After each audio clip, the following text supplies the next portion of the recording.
Paschimottanasana, le stretch intense de l'Ouest, aussi appelé souvent la pince. L'Ouest chez les yogis, c'est le dos. Donc là, on va exposer son dos à l'Ouest. Idéalement, dans la pratique, c'est la tradition qui voudrait ça. C'est une posture de base qu'on va faire et refaire souvent, car il faut acquérir la souplesse nécessaire dans cette posture pour pouvoir être beaucoup plus à l'aise ensuite dans d'autres. Les autres peuvent se faire ensuite sans avoir acquis celle-ci, mais c'est la plus simple, une des plus simples pour commencer à assouplir derrière les jambes et créer la bascule du bassin. C'est une posture de base également parce qu'on va se concentrer sur la base. La base dans notre système, c'est le périnée, le coccyx, l'anus parfois, ce qu'on appelle Mula, M-U-L-A. Muladhara chakra, c'est le chakra de la base, de la racine. Mula voulant dire racine en sanskrit. Donc c'est une posture de fermeture dans laquelle on va être comme un peu dans un cocon, alors plus ou moins confortable en fonction de là où on en est de notre souplesse, mais à mesure on va s'y installer de plus en plus longtemps. Alors je vais faire la posture pour toi maintenant pour 5 minutes. Donc il ne faut pas pousser. Si ça commence à être insupportable, c'est le mental souvent qui lâche avant le corps, mais on ne veut pas pousser le corps trop loin, parce que si ça pète, après on ne pourra plus faire la posture. Donc en conscience, on va essayer de comprendre quand est-ce qu'il faut s'arrêter. On essaye de tenir 1 minute, et si au-delà ça passe encore, on peut essayer, mais vraiment sans pousser, sans forcer. On essaye de mettre l'ego de côté dans la pratique ici avec moi. Et c'est vraiment une écoute, une compréhension de soi. Et en répétant la posture, toujours si tu le fais avec cette vidéo, tu verras que peut-être ce sera beaucoup plus simple. On va commencer par explorer cette posture avec un souffle simple. Donc le plus simple souffle qu'on ait ici dans la boîte à outils, c'est le souffle qu'on dit égalisé, Samavriti, même rythme, qu'on va faire sur du 3 temps d'inspire, 3 temps d'expire. En un temps, ça équivaut à peu près à 1 seconde, ce qu'on appelle en sanskrit la matra, le rythme qui est à peu près 1 battement par seconde. Donc là, on va essayer de respirer en 3 d'inspire, 3 d'expire. Et on construira petit à petit l'évolution dans cette posture avec d'autres variantes et d'autres souffles.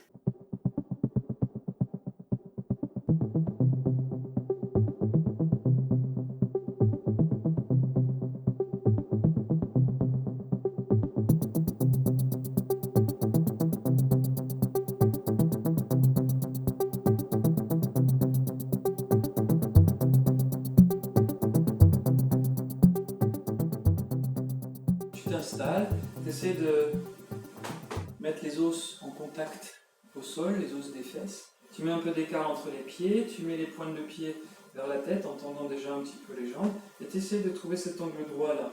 C'est peut-être pas possible, peut-être arrondi un peu là, c'est cool quand même.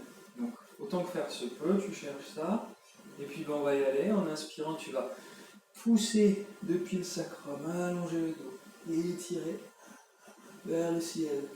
Et à l'expire, tu vas essayer d'allonger depuis le sacrum, tout droit, tout droit, tout droit. Quand tu sens que ça bloque et que le dos veut s'enrouler, tu laisses faire. Mais l'idée, c'est de quand même aller chercher le plus possible depuis le sacrum.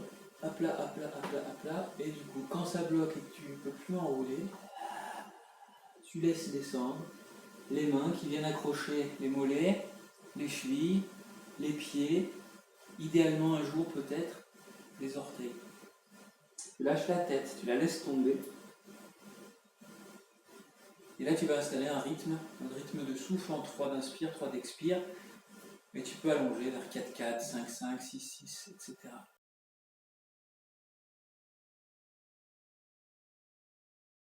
Et si jamais il n'y a rien qui se passe, tu viens passer une corde, une chaussette, une écharpe, n'importe quoi derrière les pieds, et tu viens grignoter dessus pour que les bras soient tendus. Verrouille, soit en enroulant les doigts et les mains autour pour qu'il y ait moins d'efforts à faire.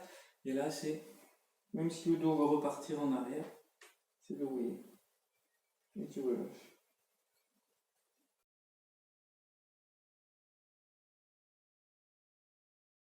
Tiloulou, tiloulou, tiloulou, téléportation dans un nouvel endroit parce que la brique est un outil majeur pour créer la bascule du bassin.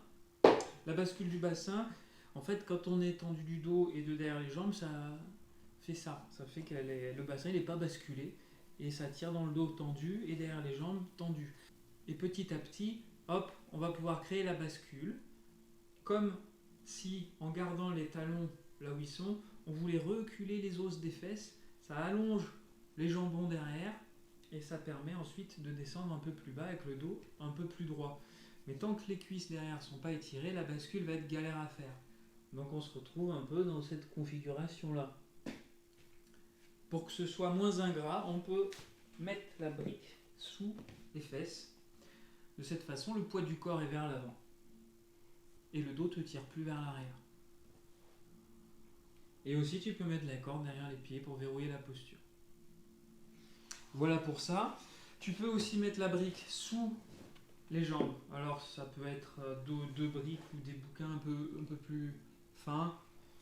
Ça va arrêter l'étirement là où tu veux. Donc, une brique, c'est peut-être un peu épais, ça dépend où tu en es. Tu cales sous le genou, sous le poplité.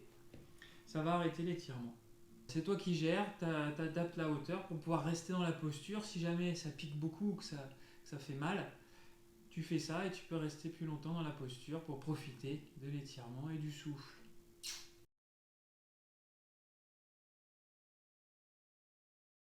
Si tu as de l'embonpoint et puis un ventre qui dépasse ou une poitrine volumineuse,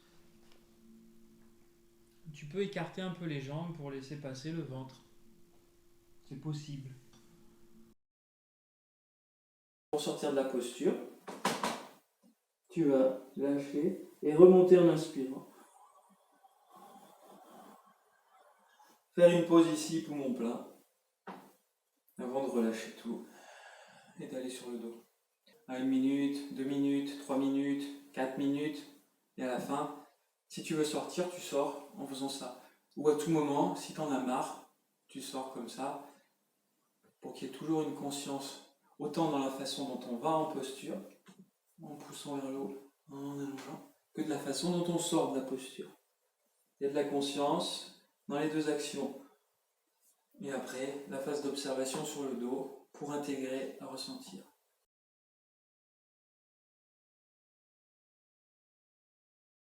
Tiloulou, tiloulou, tiloulou, téléportation. Tu vois, ça c'est aussi un des trucs majeurs du yoga, la téléportation. C'est un des siddhis, un des pouvoirs. Mais on y reviendra. Il y en a beaucoup d'autres avant qu'il faut apprendre avant la téléportation, genre lire dans les pensées, rapetisser. Mais c'est pour plus tard. La téléportation, ça c'est fait. Et je voulais te dire que c'est important de choisir ton temps de pratique parce que si tu prends trop, ça va être décevant. Tu vas vouloir sortir avant. Il vaut mieux voir un peu moins que l'enthousiasme, 30 secondes, 1 minute. Si tu sens que tu peux tenir plus, bah tu sors de la posture et tu reviens pour le nouveau temps que tu t'es imparti. Plutôt que de rester, allez, je vais faire 30 secondes, 1 minute, et puis tu vois que tu peux rester plus, alors tu restes plus. C'est un peu à la hussarde. On préfère vraiment choisir son temps de pratique, s'y tenir, sortir et y revenir, ou aller jusqu'au bout de 4 minutes, 3 minutes, et sortir, même si on a poussé un petit peu. Alors faut pas non plus, si on a choisi 5 minutes, y tenir coûte que coûte, et se faire mal. Il vaut mieux dans les premiers temps sortir, quitte à pas respecter son temps, mais petit à petit tu vas comprendre quel temps il te faut. C'est ça, se respecter, choisir son temps de pratique, c'est comme une récompense pour soi, c'est satisfaisant, c'est bienfaisant, et ça fait quand même beaucoup de bien.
Et sur une inspire, tu peux lentement remonter le dos droit, va pousser dans le plafond et relâche. Et va t'allonger sur le dos pour observer, ressentir là où ça vibre, là où ça tourne, là où ça circule.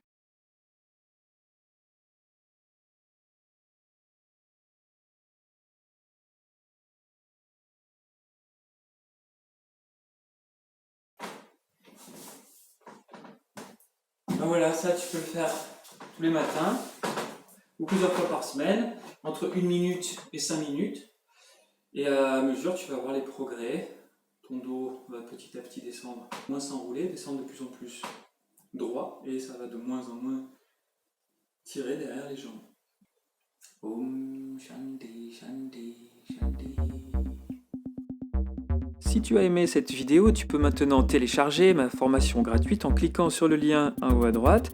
Tu pourras découvrir les outils de base qui te permettront d'approfondir ta pratique et ainsi tu deviendras plus autonome et en confiance. Tu peux aussi télécharger les vidéos et podcasts qui se rapportent à cette posture. Chaque vidéo commence à l'entrée dans la posture jusqu'à sa sortie, plus une petite phase d'observation. Tu choisis la vidéo qui te convient, entre 30 secondes et 5 minutes. De cette façon, tu pourras évoluer à ton rythme dans ta pratique solo. J'espère te revoir bientôt. Salut!